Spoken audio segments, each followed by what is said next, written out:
حضرة نبينا وشفيعنا وقرة أعيننا محمد صلى الله عليه وسلم وعلى آله وأصحابه وأزواجه وذريته وأهل بيته أجمعين ثم إلى روح أولياء الله في كل مكان من مشارق الأرض إلى مغاربها أن الله.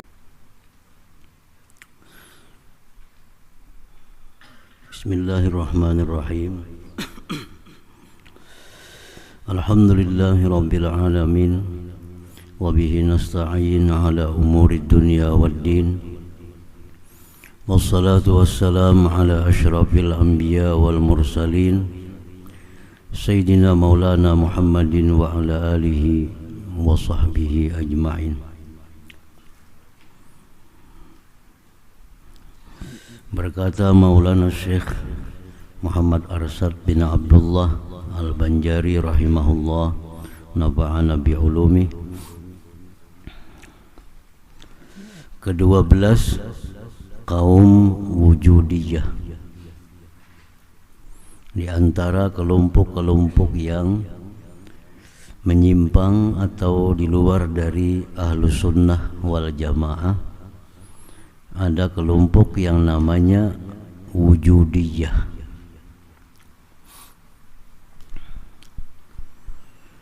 Adapun kaum wujudiyah maka adalah i'tikadnya, keyakinannya dan katanya la ilaha illallah, yakni tiada wujudku, hanya wujud Allah Ta'ala, yakni bahwa aku wujud Allah. Demikianlah diiktikadkan mereka itu pada makna kalimat yang mulia itu. Itu yang diyakini oleh mereka, bahwa makna daripada la ilaha illallah, ujarnya adalah tidak ada wujud Allah melainkan hanya wujudku ini. Tiada wujudku, hanya wujud Allah Ta'ala. Hanya Allah yang wujud, hanya Allah yang ada.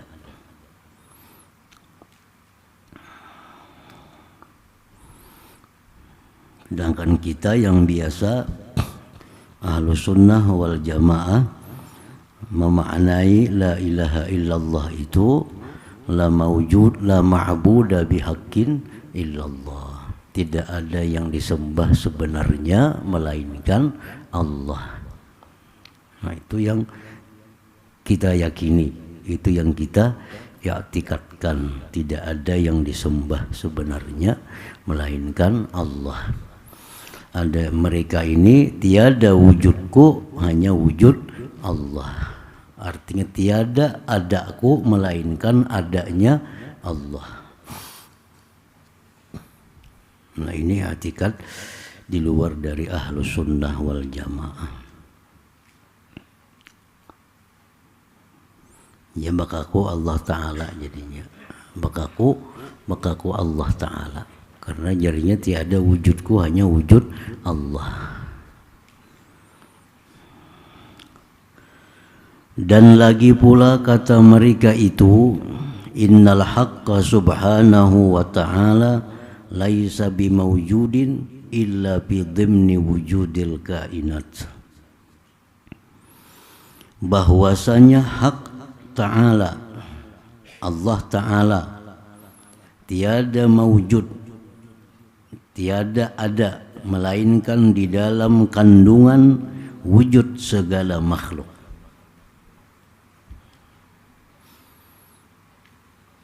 Tidak ada Allah Ta'ala itu mawjud, tidak ada Allah Ta'ala itu ada, melainkan di dalam kandungan segala makhluk ini.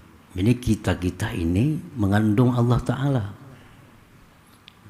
Apa-apa yang makhluk ini semuanya itu mengandung Allah Ta'ala.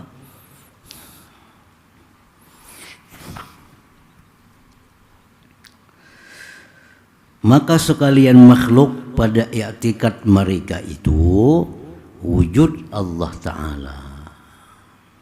Sekalian makhluk menurut keyakinan mereka itu wujudnya Allah Ta'ala.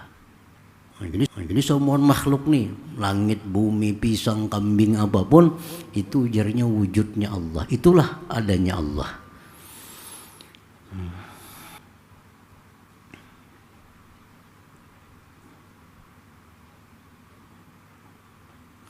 Dan wujud Allah Ta'ala wujud segala makhluk.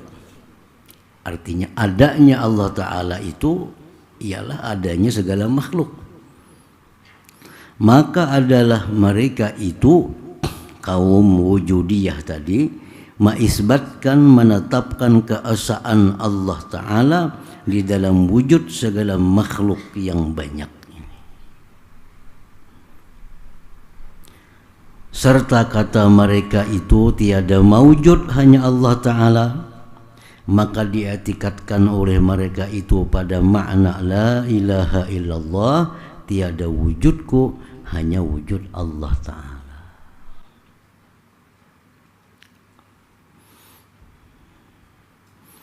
Dan lagi pula kata mereka itu, kami dengan Allah Ta'ala sebangsa dan satu wujud.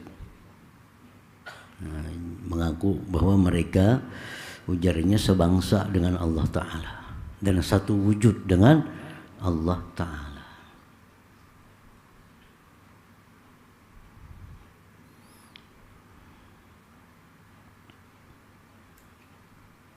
Kalau kita ahlu sunnah wal jamaah, dijelaskan bahwa Allah Ta'ala itu maujud, ada bizatihi dengan zatnya. Sedangkan makhluk ini, kita ini maujud juga, tapi maujudnya biijadihi. Jadi ada dua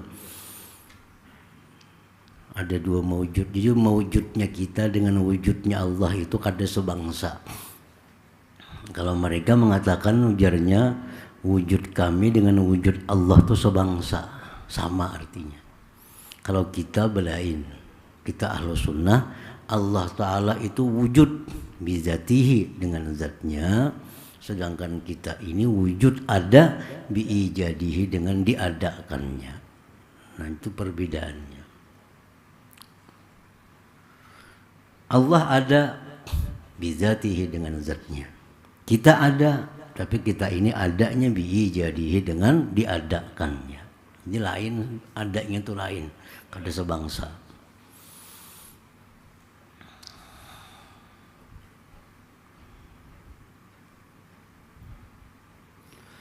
Dan lagi pula kata mereka itu bahwa Allah Ta'ala ketahuan zatnya dan nyata kaifiatnya, cara-caranya daripada pihak ada ia maujud pada kharij, pada luar, dan pada zaman dan makan tempat. Maka sekalian i'tikad itu kafir. Inilah i'tikad wujudiyah yang mulhid, yang ingkar dan dinamai akan dia zindik. Nah, zindik. Bahasa lainnya murtad, zindik itu. Kalau ada orang yang meyakini bahwa wujudnya dia adalah wujudnya Allah, itu berarti dia zindik, berarti dia murtad. Orang yang mengetikatkan bahwa Allah Ta'ala itu berada pada tiap-tiap makhluk, itu pun juga zindik, itu pun murtad juga. Syahdan adalah wujudiyah itu dua kaum. Satu wujudiyah yang muwahhid, yang benar. Dua wujudiyah yang mulhid, yang ingkar. Maka wujudiyah yang muwahhid itu, yang benar itu, yang bertauhid itu, yaitu segala ahli sufi yang sebenarnya. Dan dinamai mereka itu wujudiyah karena adalah bahas dan perkataan dan i'tikad mereka itu pada wujud Allah Ta'ala. Jadi ada orang yang wujudiyah yang benar, ada orang yang wujudiyah yang sesat. Nah, wujudiyah yang sesat ya yang kayak tadi, wujudiyah yang benar yang mengatakan bahwa Allah Ta'ala itu ada dengan dirinya sendiri, kita ini ada dengan diadakan oleh Allah Subhanahu wa Ta'ala. Dan kita makhluk yang diadakan oleh Allah ini sedikit pun, sedetik pun kada akan bisa lepas daripada Allah Subhanahu wa Ta'ala. Jadi makhluk yang ada dengan diadakannya ini, kita nih, sedetik pun kita kada terlepas daripada Allah Subhanahu wa Ta'ala. Sedikit pun kita kada terpisah daripada Allah Ta'ala. Dalam arti bahwa kita yang ada dengan diadakannya ini sedetik pun, sedikit pun kada terlepas satu dari bantuan Allah. Kalau Allah tuh memutuskan bantuan kepada kita sekejap mata pun, kita akan binasa, kita akan habis. Nah, jadi ini kaum-kaum yang wujudiyah, yang supiyah, yang muwahhid, yang benar. Seorang makhluk yang diadakan oleh Allah kada akan bisa lepas daripada Allah sekejap jua pun, sedetik jua pun. Kada bisa lepas dari apa? Satu, dari madadihi, dari bantuan Allah, dari pertolongan Allah. Yang kedua, sedikit pun, sedetik pun kita kada bisa lepas daripada penglihatan Allah. Kalau pang ada kita bisa lepas dari penglihatan Allah sekejap jua pun kada bisa. Jadi kita selalu dilihat oleh Allah Subhanahu wa Ta'ala. Selama berputarnya masa, maka kita selalu dilihat oleh Allah. Sedetik pun Allah kada pernah lepas daripada melihat kita. Itu artinya kada terlepas. Sedetik pun Allah kada terlepas pendengarannya daripada kita. Kada terlepas. Dan lagi sedetik pun kada terlepas pengetahuan Allah daripada kita ini. Nah, ini wujudiyah yang muwahhid, wujudiyah yang bertauhid, yang mengesahkan Allah. Bukan wujudiyah yang mulhid, yang ingkar tadi, yang mengetikatkan bahwa wujudnya dia adalah wujudnya Allah Ta'ala, adanya dia adalah adanya Allah Ta'ala. Itu mulhid, itu zindik. Nah, jadi Ahlus Sunnah wal Jamaah mengetikatkan bahwa Allah Ta'ala itu ada bizatihi, dengan zatnya. Makhluknya ini pun ada, tapi adanya biijadihi, dengan diadakannya. Yang diadakan ini kada akan bisa lepas daripada yang mengadakan itu. Bantuannya, penglihatannya, pendengarannya, dan pengetahuannya. Kada bisa lepas daripadanya. Nah, itu i'tikad kita Ahlus Sunnah wal Jamaah.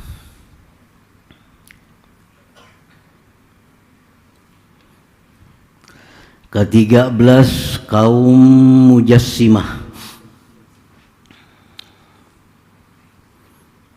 Kelompok yang di luar Ahlus Sunnah wal Jamaah. Adapun kaum Mujassimah, maka setengah daripada mereka itu i'tikadnya, keyakinannya bahwa Allah Ta'ala itu jauhar yang mawjud, benda yang ada.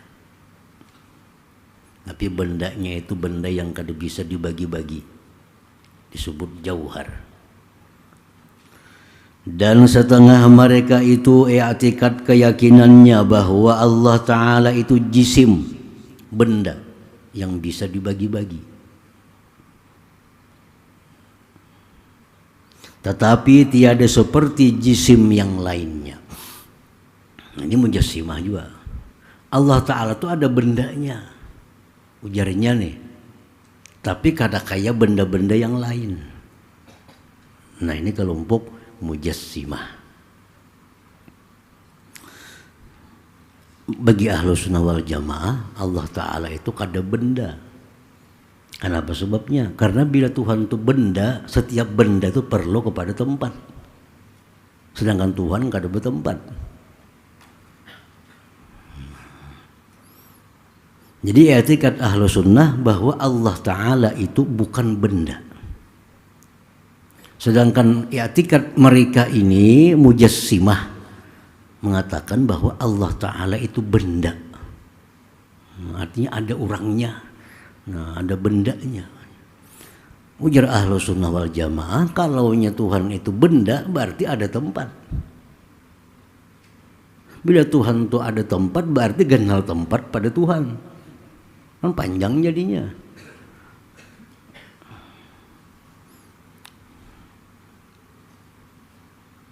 Bagi ahlu sunnah wal jamaah, Allah Ta'ala itu bukan benda. Karena kalau benda perlu kepada tempat. Dan Allah Ta'ala itu kada bertempat. Kenapa kada bertempat? Karena Allah Ta'ala sudah ada sebelum adanya tempat itu. Allah Ta'ala sudah ada sebelum adanya tempat. Jadi Tuhan kada bertempat. Nah, itu ahlu sunnah wal jamaah. Jadi jangan mengiktikadkan bahwa Allah Ta'ala itu benda, jangan. Itu i'tikad kaum mujassimah. Dan setengah mereka itu i'tikadnya bahwa Allah Ta'ala seperti rupa manusia. Rupa manusia. Ini mujassimah juga. Malah kan Tuhan tuh berupa kayak manusia nih. Dan setengah mereka itu i'tikadnya bahwa ada bagi Allah Ta'ala daging dan darah dan anggota, muka dan tangan dan kaki dan jari. Ini mengiktikadkan, meyakini bahwa Allah Ta'ala itu ada muhanya, ada tangan kakinya, ada jari-jarinya, ada darah dagingnya. Ya, sudah di luar dari i'tikad ahlu sunnah. Dan setengah mereka itu i'tikadnya bahwa Allah Ta'ala ada baginya rupa, tetapi tiada kami mengetahui betapa rupanya.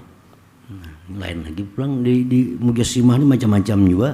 Jadi mujassimah ini ada kelompoknya lagi di bawahnya mengatakan bahwa Tuhan punya rupa kayak rupa manusia. Ada lagi kelompok di bawah mujassimah juga Tuhan itu berupa, tapi kami kada tahu kayak apa rupanya. Dan setengah mereka itu i'tikadnya bahwa Allah Ta'ala datang dan turun dengan zatnya serta bergerak dan berpindah daripada satu tempat kepada satu tempat. Tuhan naik, Tuhan turun, Tuhan bergerak ke sana kemari. Itu mujassimah juga. Dan setengah mereka itu i'tikadnya bahwa Allah Ta'ala duduk di atas aras. Dan setengah mereka itu i'tikadnya bahwa Allah Ta'ala masuk pada aras dan aras itulah tempat kediamannya. Mujassimah juga. Sahdan adalah perpegangan setengah kaum mujassimah pada i'tikadnya yang tersebut itu zahir ayat dan hadis yang mutasyabih. Itu dalil mereka. Ayat-ayat, hadis-hadis yang mutasyabih.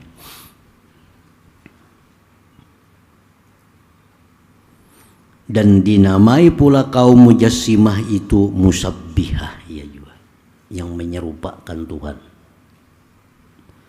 Jadi dalil-dalil mereka itu mengatakan Tuhan bebatis, bertangan, bermuha, turun, naik, kesana kemari.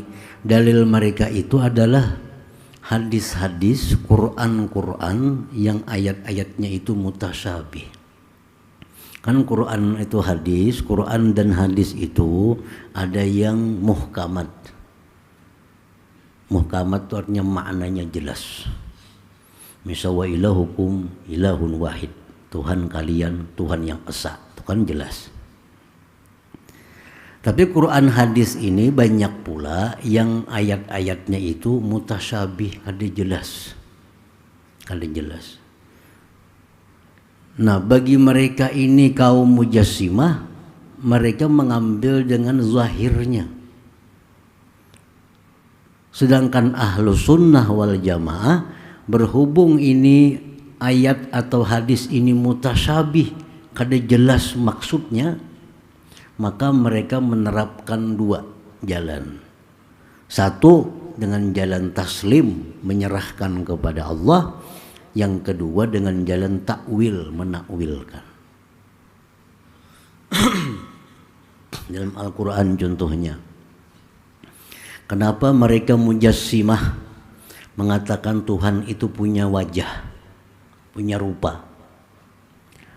Karena dalam Al-Quran disebutkan wa yabqa wajhu rabbika dzul jalali wal ikram. Surat Ar-Rahman itu kan kullu man 'alaiha fan, seluruh orang yang ada di jagat raya ini binasa. Wa yabqa wajhu rabbika, dan kekallah wajah Tuhan engkau. Nah, itu kan Quran. Wajah Tuhan engkau itu, ini ayat ini mutasyabih, kada jelas maknanya. Bagi orang yang mazhab mujassimah itu mengartikan wajah tadi, ya wajah kayak ini. Nah, bagi ahlu sunnah wal jamaah mengartikan wajah itu ada dua cara. Satu, wa yabqa wajhu rabbika, kekal wajah Tuhan engkau. Menurut golongan ahlu sunnah yang dahulu, mutaqaddimin, pengertian wajah itu kita serahkan kepada Allah Ta'ala. Apa maksudnya? Taslim, kita menyerahkan kepada Allah. Apa yang dimaksud dengan wajah Tuhan itu? Nah, itu pertama. Jadi ahlu sunnah wal jamaah itu mengartikan bahwa kekallah wajah Tuhan engkau. Ya, Tuhan itu punya wajah, tapi apa maksudnya kita serahkan kepada Allah. Kita wajib percaya bahwa Tuhan itu punya wajah. Buktinya Al-Quran dalil wajhu rabbika, wajah Tuhan engkau. Nah, pun apa maksudnya, bagaimana, serahkan kepada Allah. Yang jelas Allah itu tidak menyerupai sesuatu dan tidak diserupai oleh sesuatu. Nah, itu semacam. Yang kedua, mereka mengartikan wajah itu zat. Ini Ahlussunnah wal Jamaah yang kedua. Wa yabqa wajhu rabbika, dan kekal wajhu rabbika, zat Tuhan engkau. Jadi wajah diartikan zat, takwilnya. Seluruh yang di jagat raya ini binasa kecuali zat Tuhan engkau. Jadi wajah itu ditakwil dengan pengertian zat. Karena dekat, antara wajah dengan zat itu dekat. Kita biasa rancak memakai istilah, kalau kita lihat muka ikam ni, ya kalau artinya kalau kita lihat awak ikam sebagian tuh maksudnya, cuma disebut biasa. Kalau kita lihat muhanya aja ada. Nah, jadi Ahlussunnah wal Jamaah menakwilkan wajah itu dengan zat artinya. Wa yabqa wajhu rabbika, kekal zat Tuhan engkau. Nah, itu semacam ini Ahlussunnah yang khalafiyah, bukan yang salafiyah. Kalau Ahlussunnah yang salafiyah mengartikan wajah Tuhan itu ya wajah Tuhan, cuma apa maksudnya serahkan kepada Tuhan, kita kada tahu. Nah, itu salafiyah. Kalau Ahlussunnah khalafiyah, maksudnya wajah itu zat Tuhan engkau. Nah, ini sama-sama selamatnya. Tapi kalau kita mengitikadkan bahwa Allah Ta'ala itu mempunyai wajah, mempunyai rupa, nah ini sudah membentuk Tuhan ngerinya, mujassimah. Jangan diikuti itu i'tikad.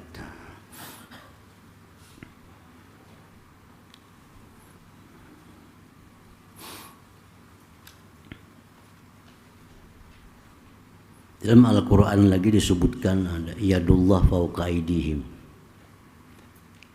Kenapa orang mujassimah ini mengatakan Tuhan punya tangan? Karena dalam Al-Quran itu ada ayat yadullah fawqa aydihim. Tangan Allah di atas tangan mereka. Nah, itu Al-Quran. Kaum mujassimah mengatakan bahwa Tuhan bertangannya kayak kita bertangan nih. Karena di Quran ada tangan Allah di atas tangan manusia. Jadi Tuhan tuh bertangan jadinya kayak tangan kita. Cuma tangan Tuhan tuh di atas. Nah, itu mujassimah. Ahlus sunnah wal jamaah yang kita pegang itu ada dua cara menyikapi ayat itu. Satu yang salafiyah.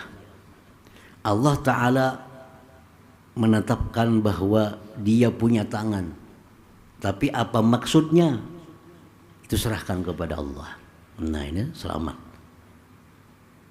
Ahlu sunnah yang belakangan khalafiyah, tangan itu ditakwil dengan kuasa.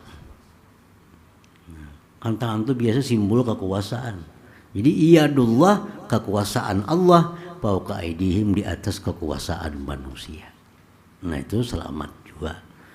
Jadi jangan sampai mengatakan bahwa tangan Allah di atas tangan mereka. Tangan kayak ini bang. Nah bila kayak itu mujassimah ngarannya. Tapi bila menetapkan Allah punya tangan dan menyerahkan apa maksudnya itu kepada Allah, itu selamat. Itu ahlu sunnah salafiyah. Ahlu sunnah yang seperti Imam Syafi'i, Imam Hanafi, Imam Maliki. Bahwa Allah Ta'ala itu punya tangan, ya dalam Quran. Tapi apa maksudnya kita kada tahu, serahkan kepada Allah. Nah ini ahlu sunnah yang dahulu. Ahlu sunnah yang belakang, yang khalafiyah, tangan itu ditakwil dengan kekuasaan. Ujar mujassimah mengatakan bahwa Allah Ta'ala itu punya jari. Punya jari, kayak kita punya jari. Makanya disebut mujassimah, musyabbihah, menyerupakan. Mereka ada dalilnya. Dalam hadis disebutkan, dalam hadis Nabi, inna qulubal ibad baina asbu'aini min asabi'ir rahman yuqallibuha kayfa yasha. Ujar Nabi, hati-hati manusia itu di antara jari-jari Tuhan. Ujar Nabi nih. Hati manusia itu di antara jari-jari Tuhan. Tuhan membulak-balik sebagaimana dia kehendaki. Kadang hati ke hulu, kadang hati ke hilir. Karena di antara jari-jari Tuhan. Berarti Tuhan tuh punya jari. Kayak kita punya jari. Nah itu mujassimah. Jangan diikuti. Ahlu sunnah wal jamaah mengatakan bahwa itu bujur yang dimaksud jari Tuhan. Tapi apa maksudnya kita kada tahu. Serahkan kepada Allah. Yang jelas Tuhan itu kada sama lawan jari kita. Karena laisa kamitslihi syai'un wa huwas samiul basir. Tuhan punya jari, ada dalilnya. Apa maksudnya? Serahkan lawan Tuhan. Kita kada tahu. Nah, ahlu sunnah yang khalafiyah menakwilkan itu bahwa hati-hati manusia itu di antara jari-jari Tuhan. Artinya hati manusia itu begitu mudahnya Tuhan membulak-balik. Itu takwilnya kayak pulpen misal di antara jari-jari kita. Mudah kita membulak-balik ke atas ke bawah. Nah, jadi mereka menakwilkan bahwa hati manusia itu di antara jari-jari Tuhan. Maksudnya adalah bukan Tuhan punya jari, ujar ahlu sunnah yang khalafiyah nih. Artinya Tuhan tuh mudah membulak-balik hati manusia seperti mudahnya kita membulak-balik pulpen yang di tengah-tengah jari kita. Nah itu ahlu sunnah khalafiyah mentakwil. Kalau ahlu sunnah yang salafiyah menyerahkan kepada Allah. Ini kedua-duanya selamat. Yang kada selamat itu yang menyerupakan Allah dengan kita, dengan manusia.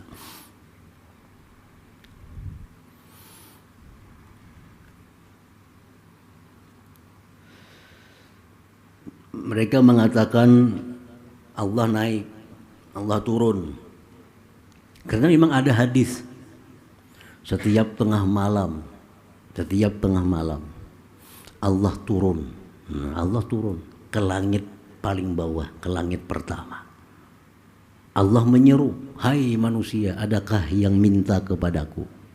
Hai manusia, adakah yang minta ampun kepadaku? Nah, Tuhan menawarkan. Itu Tuhan turun. Yanzilu Rabbuna, turun Tuhan kita di tiap-tiap tengah malam. Berarti Tuhan turun. Bila Tuhan turun mau naik artinya. Berarti berpindah-pindah. Nah, golongan mujassimah ini yang di luar ahlu sunnah, Tuhan itu turun kayak kita turun di tangga. Turun dari atas ke bawah. Makanya disebut ini kelompok musyabbihah, menyerupakan Tuhan dengan kita. Nah, ahlu sunnah wal jamaah menyikapi ini dengan dua cara juga.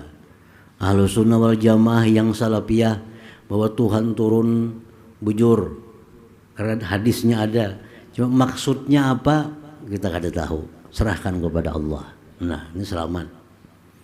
Ahlu sunnah yang khalafiyah menakwilkan Allah Ta'ala itu turun, bukan Tuhan yang turun, tapi rahmatnya yang turun. Nah, rahmatnya yang turun ditakwil. Selamat juga itu. Jangan sampai menyerupakan bahwa Tuhan turun kayak turunnya kita dari atas ke bawah. Kalau itu kita masuk golongan yang sesat, yang menyerupakan Tuhan dengan makhluk.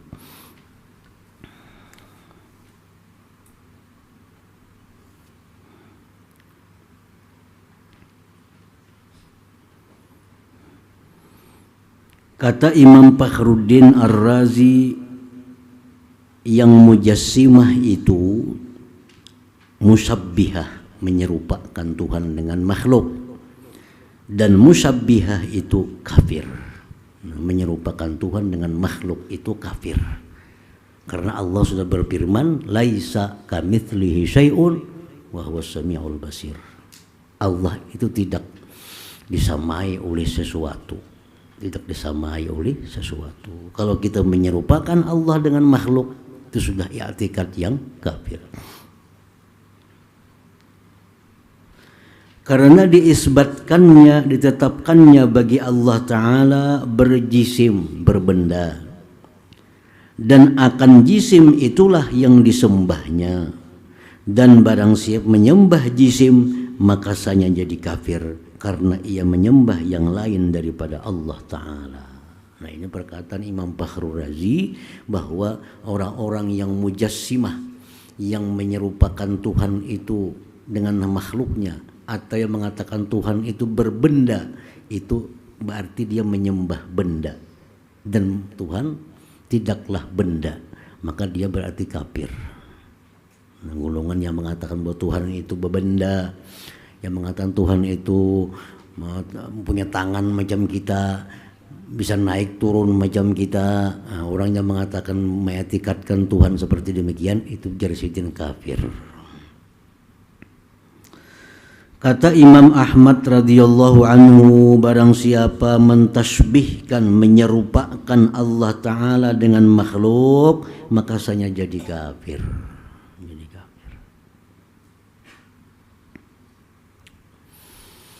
Dan kata sahibu Jauharatin Nafisah, barang siapa mengetikatkan Allah Ta'ala itu jisim, benda, maka sanya jadilah ia kafir. Nah, banyak ulama-ulama kita yang mengatakan bahwa orang yang mengatakan bahwa Allah Ta'ala itu benda, maka dia adalah kafir. Hubayah hai talib, perhatian hai penuntut, peliharakan dirimu daripada i'tikad dan perkataan dan perbuatan yang bid'ah. Nah, karena itu perkataan bid'ah, itu i'tikad bid'ah, yang mengatakan bahwa Allah Ta'ala itu jisim, benda, itu i'tikad bid'ah. Jaga diri jangan sampai ikut kelompok itu.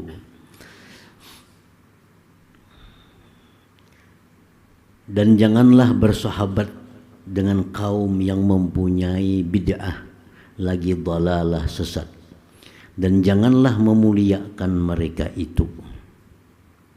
Karena sabda Nabi SAW, man waqqara sahiba bid'atin faqad a'ana ala hadmil Islam, rawahul Baihaqi. Artinya barang siapa memuliakan akan ahli bid'ah, maka sanya menolongi ia pada meruntuhkan agama Islam. telah meriwayatkan akan hadis ini Imam Baihaqi. Dan lagi sabda Nabi sallallahu alaihi wasallam, ahlul bid'ah syarrul khalqi wal khaliqah, rawahu Abu Nuaim. Artinya ahli bid'ah itu sejahat-jahat makhluk dan tabiat. Telah meriwayatkan akan hadis ini Abu Nuaim. Dan lagi sabda Nabi sallallahu alaihi wasallam, man ahana sahiba bid'atin ammanahu Allah yaumal qiyamah minal faza'il akbar wa waqahu Allah taala. Artinya barang siapa menghinakan akan ahli bid'ah, niscaya disentusakan Allah taala akan dia pada hari kiamat daripada huru-hara, terkejut yang amat besar, dan dipeliharakan Allah taala akan dia daripada bahaya. Orang yang menghinakan penganut bid'ah ini. Ketahui olehmu hai talib, hai penuntut, bahwasanya semata-mata daripada karunia Allah Ta'ala kepada segala hambanya, tiada jua zahir ahlul bid'ah, tiada jua muncul ahlul bid'ah itu pada satu tempat, melainkan dizahirkan Allah Subhanahu wa Ta'ala seorang hambanya yang mendirikan hujjah dan dalil pada menolakkan bid'ah itu.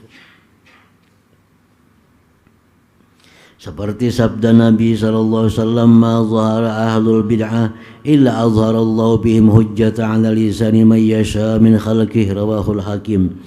Artinya tiada jua zahir ahlul bid'ah, melainkan adalah dizahirkan Allah Ta'ala atas mereka itu seorang daripada hambanya yang membangkitkan hujjah dan dalil pada menolakkan bid'ah itu. Telah meriwayatkan hadis ini oleh Imam Hakim. Soal apa murad, apa maksud daripada bid'ah itu. Tadi kan Nabi jelas bahwa siapa-siapa yang memuliakan orang yang bid'ah berarti dia ikut meruntuhkan Islam, jar Nabi. Lalu jar Nabi lagi, orang-orang bid'ah itu sejahat-jahat manusia. Ujar Nabi lagi, siapa yang menghinakan ahli bid'ah maka Allah selamatkan dia daripada huru-hara hari kiamat. Nah, sekarang apa itu dimaksud dengan ahli bid'ah itu? Siapa orang yang dikatakan Nabi ahli bid'ah itu? Bahwa murad daripada bid'ah itu, maksudnya bid'ah itu mengadakan dan membaharui suatu pekerjaan yang tiada daripada agama Nabi kita Muhammad sallallahu alaihi wasallam, sama ada pekerjaan itu i'tikad atau perbuatan. Itu asalnya kata bid'ah. Mengadakan sesuatu yang baru yang tidak dikenal di zaman Nabi sallallahu alaihi wasallam, baik itu perbuatan atau i'tikad, keyakinan. Di zaman Nabi orang kadada mengiktikadkan bahwa Tuhan itu berjari bertangan kayak manusia. Sekarang ada, maka ini i'tikad bid'ah namanya. Zaman Nabi kadada orang mengiktikadkan bahwa Allah Ta'ala turun naik kayak manusia turun naik. Sekarang ada orang mengiktikadkan bahwa Allah Ta'ala turun naik kayak kita turun naik.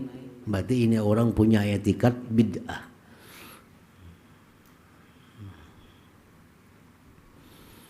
Atau bid'ah perbuatan. Nabi kada pernah melakukan itu.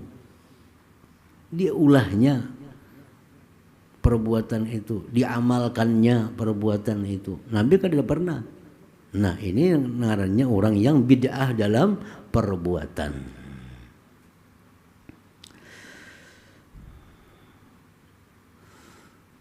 Jadi maksud bid'ah itu mengadakan dan membaharui suatu pekerjaan yang tiada daripada agama Nabi kita Muhammad sallallahu alaihi wasallam, sama ada pekerjaan itu i'tikad atau perbuatan. Maka pekerjaan yang diadakan itu jika tiada memberi maslahat pada agama, maka yaitu ada kalanya haram dan ada kalanya makruh dan ada kalanya mubah. Jadi perbuatan yang baru yang tidak dikenal di zaman Nabi, jika itu diadakan sekarang misalnya diadakan dan tidak ada maslahat pada agama, Maka bid'ah itu bisa haram, bisa makruh, bisa boleh. Dan jika ada yang memberi maslahat pada agama, jika dia membuat sesuatu yang baru, yang tidak pernah dibikin di zaman Nabi, tapi punya maslahat kepada agama, maka yaitu ada kalanya wajib dan ada kalanya sunat. Ini yang namanya bid'ah tadi. Bid'ah itu bukan hukum. Hukum itu cuma 5. Wajib, haram, itu hukum. Bid'ah itu bukan hukum. Bid'ah itu sesuatu yang dulunya di zaman Nabi tidak dikenal, sekarang diadakan. Nah, apa hukumnya? Kalau ngarannya bid'ah. Ngarannya bid'ah, sesuatu yang di zaman Nabi tidak ada, sekarang diadakan, namanya bid'ah. Hukumnya bid'ah ini apa? Tergantung. Kalau bid'ah ini kada ada manfaat maslahat dengan agama, bisa haram, bisa makruh, bisa boleh. Kalau bid'ah ini ada manfaatnya dengan agama, bisa wajib, bisa sunat. Maka dari karena inilah terbahagi pekerjaan bid'ah itu atas 5 bahagi. Seperti yang diriwayatkan Imam Nawawi daripada Syekh Izzuddin Ibnu Abdissalam, katanya bid'ah itu atas 5 bahagian.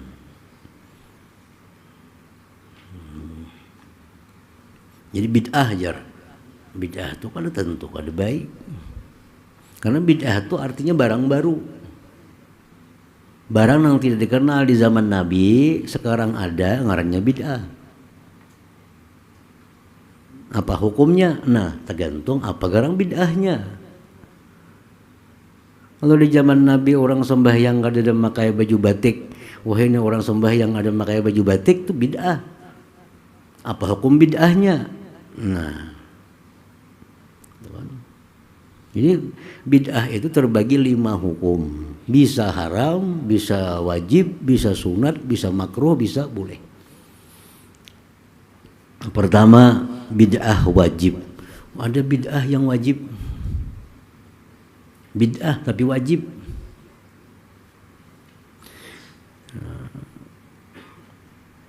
Setiap barang baru yang tidak ada di zaman Nabi, yang adanya cuma sekarang, tapi punya maslahat untuk agama,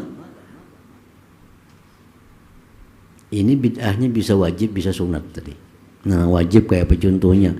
Seperti mentafsirkan Quran. Mentafsirkan Quran. Dan mensyarahkan hadis. Dan mengarang kitab ilmu yang menguraikan bahasa Arab. Dan yaitu seperti ilmu lughat dan saraf dan nahu dan ilmu ma'ani dan bayan dan arud dan ilmu faraid. Dan menghafalkan masalah yang gharib-gharib. Dan mengarang kitab usul fikih, dan mengarang kitab ilmu usuluddin, dan mengarang kitab yang menyatakan hadis sahih atau palsu maudhu. Nah, ini bid'ah, tapi bid'ahnya ini adalah bid'ah yang fardu kifayah. Bid'ah yang fardu kifayah. Zaman Nabi adalah tafsir Ibnu Katsir, ada. Zaman Nabi tidak ada tafsir Jalalain. Nah, sekarang ada tafsir. Karena kalau ditafsirkan itu Quran, orang kada mengerti apa maksudnya. Lain di zaman Nabi, orang ngerti. Sahabat-sahabat mengerti. Nah, kalau zaman sekarang ini orang kada mengerti kalau kada ada tafsir. Nah, jadi supaya orang mengerti dengan makna Quran, maksud Quran, diulahlah tafsir Quran. Maulah tafsir Quran itu bid'ah, karena zaman Nabi kada ada. Tapi karena ini maslahat bagi umat, maka hukumnya bisa wajib, bisa sunat tadi.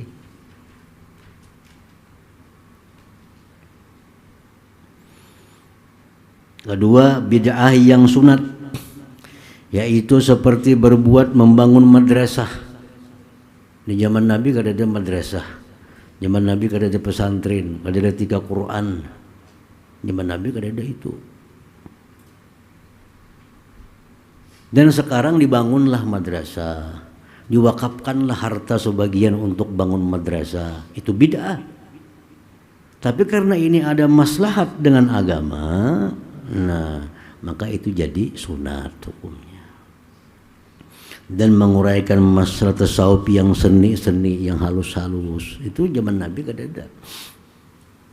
Termasuk oleh para ulama kita dalam hal ini bid'ah yang sunat ini seperti memperingati lahirnya Nabi atau maulid ini.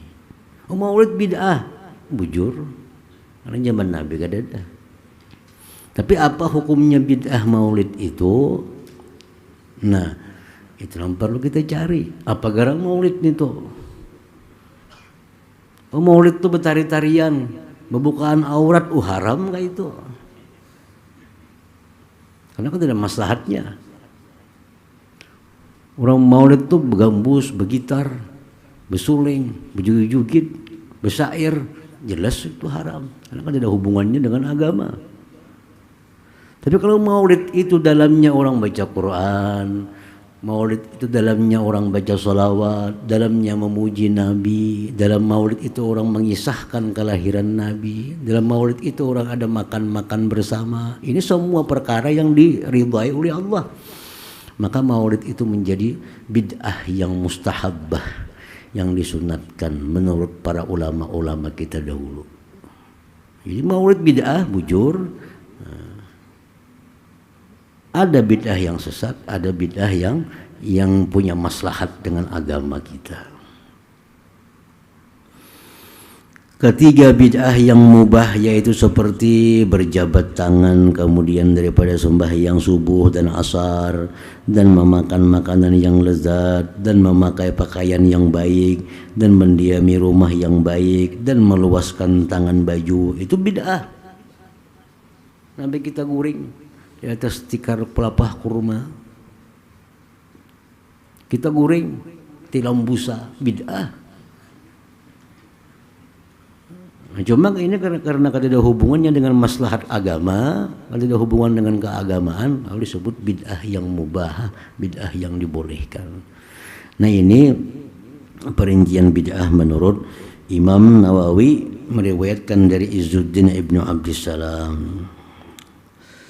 Bersalaman, bersembahyang kayaknya, imba pengajian bersalaman, itu bid'ah yang mubahah, yang dibolehkan.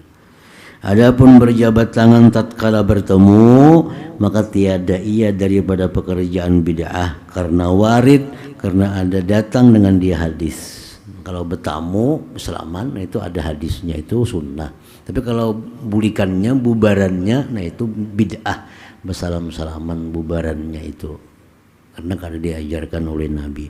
Namun bid'ah apa? Bid'ah mubahah, bid'ah yang dibolehkan. Keempat bid'ah yang makruh yaitu seperti menghiasi masjid. Menghiasi masjid dengan perhiasan-perhiasan, menghiasi mushaf Al-Quran, nah itu bid'ah juga, tapi bid'ah yang makruhah. Kelima bid'ah yang haram yaitu seperti mazhab Jabariyah dan Qadariyah dan Murji'ah dan Mujassimah dan Wujudiyah tadi, dan barang sebagian daripada segala i'tikad dan perbuatan yang bid'ah. Ini bid'ah yang haram.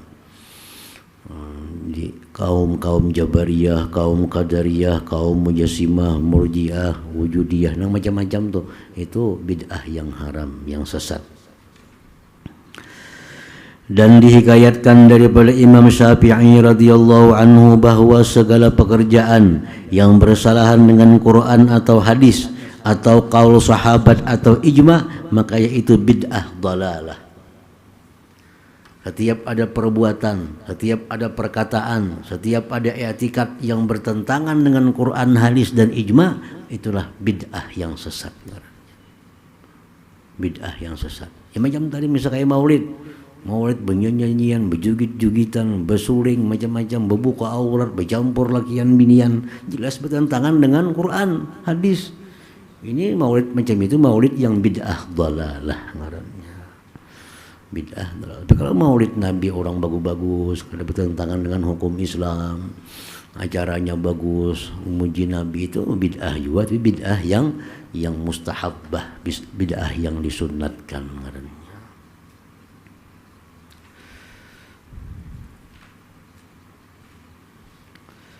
Nah, situ dan kata Syekh Abu Syakur As-Salimi qaddasallahu sirrah.